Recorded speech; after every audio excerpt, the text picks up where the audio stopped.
ReviewTyme is the home for all things theme parks. Stay up to date with our videos by subscribing and tapping the bell icon. This is SeaWorld, Ohio. Or at least, it was.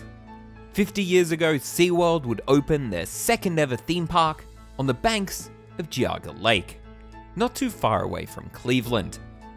Whilst in recent years, SeaWorld has been trying to redefine itself, focusing on large, thrilling rides rather than Shamu and the other aquatic creatures, this Ohio park in its 30-year history wasn't allowed to build attractions at all.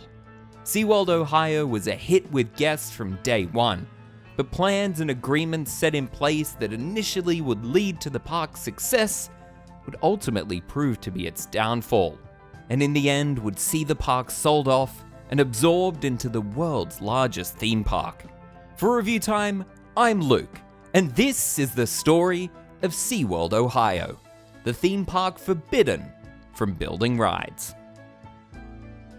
Long before SeaWorld would join the banks, the first park to be built alongside Geauga Lake was the fittingly named Geauga Lake Theme Park, which first opened up in 1887.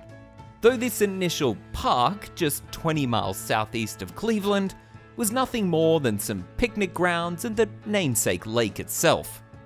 The park would soon grow to include gardens, dance floors and a steamboat, before introducing its first official ride in 1889, when they installed a steam-powered carousel. While a few other rides were added in the following years, it wouldn't be until 1969 that Geauga Lake would take steps towards being a fully fledged theme park, when they were purchased by ReviewTyme Incorporated, a company created by 4 ex-Cedar Point employees.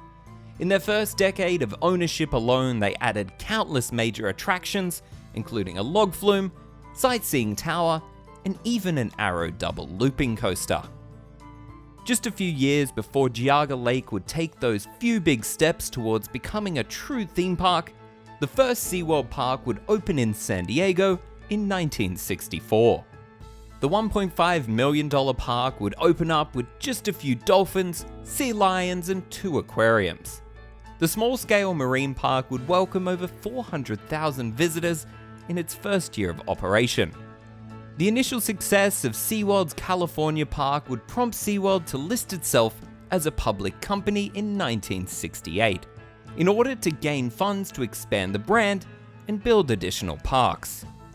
Not long after this public listing of the company, the new owners of Geauga Lake, ReviewTyme Incorporated, approached the founder of SeaWorld, George Millay, with a proposal. In order to increase attendance at Geauga Lake, they would convince Millay to build the second SeaWorld just across the lake from their park, creating a partnership where both parks would benefit from the other's location. As part of this proposal, though, an agreement was put into place that restricted SeaWorld from constructing any major rides in their new park, as part of a non-competition agreement the two companies had with each other. After just over 2 years of planning and construction, the brand new $5.5 million SeaWorld of Ohio would open up on the 29th of May, 1970, welcoming over 5,500 guests on its first day of operation, and would go on to double attendance predictions in its first season, attracting 1.1 million visitors in the 100 days the park was open. Of course, as stated earlier, this brand new park couldn't contain any major rides. So what did the park feature at opening? A number of exhibits were spread throughout the park, including a seal pool where guests could feed hungry seals, a fishing pond where you could fish for live rainbow trout, the dolphin pool where you could pet and hand feed dolphins, as well as a Japanese cultural village, including traditional pearl divers, and a pond containing countless koi fish. Being SeaWorld though, the biggest drawcard for the park was the live entertainment. The major shows on opening included the classic Sea Lion and Otter Show, where the star was a 2,500-pound elephant seal, and of course, Shamu Stadium, featuring the killer whale shows SeaWorld was famous for since acquiring the namesake Shamu for their first park a year after it had opened. Elsewhere, there were plenty of places to relax and enjoy a picnic alongside the shores of Geauga Lake. While these opening day attractions may sound lackluster to us looking at the flagship SeaWorld parks of today like Orlando, this park created a perfect place for families to take a weekend away, spending one day at this brand new marine park and another at the rapidly growing theme park across the lake. Following the initial success of the park, SeaWorld Ohio would add other major theaters and exhibits for their second season in 1971, including a ski stadium featuring a water ski show on Geauga Lake, an alligator exhibit, and even an expansion to the Japanese village where guests could meet Sika deer.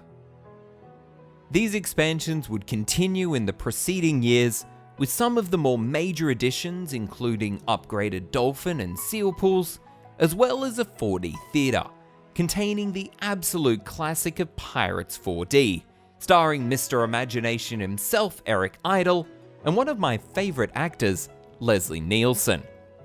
One of the more surprising additions, though, would come 30 years after the park opened, when it would debut its first and only ride, a terribly reviewed motion simulator attraction entitled Mission Bermuda Triangle, where you would board a submarine and journey through the Bermuda Triangle on the search for a sunken ship.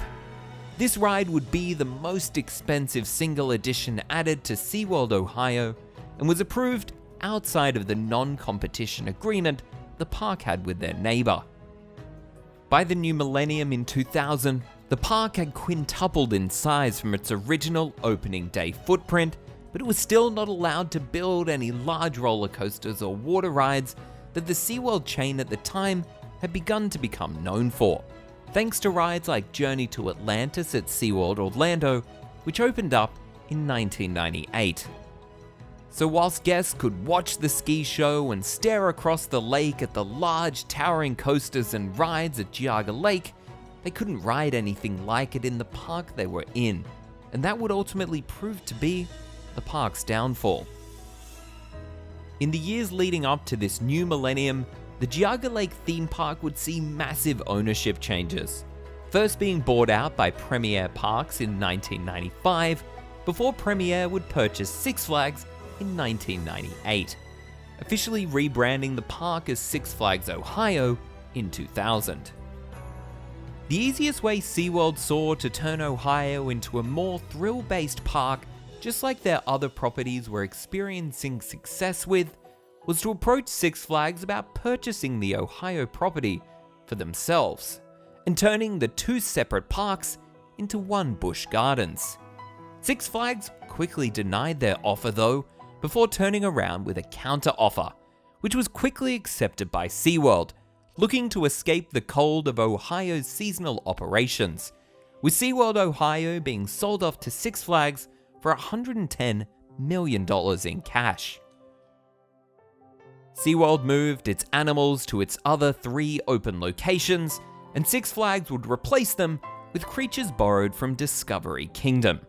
And for the 2001 season, the newly combined park would reopen as Six Flags Worlds of Adventure, a 700-acre park with countless attractions, water rides, and animal experiences. A park that was, for the time, the world's largest theme park. At the time of its construction, SeaWorld Ohio made sense. It added a brand new drawcard for Cleveland and the Aurora area, working in synergy with Geauga Lake Amusement Park just across the water. But it would be this agreed synergy that would ultimately lead to the park's downfall. In the 30 years post-opening, SeaWorld had gone on to become a name that meant a lot more than just aquariums and animals. SeaWorld Ohio couldn't keep up with Journey to Atlantis or Kraken, and the one attraction they did manage to build in 30 years was a critically lauded motion simulator.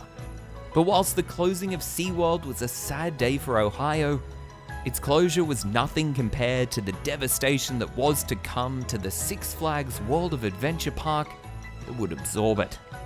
But that's a story for a future video. From the home of all things theme parks, I'm Luke for ReviewTyme. Thanks for watching. liking, and subscribing.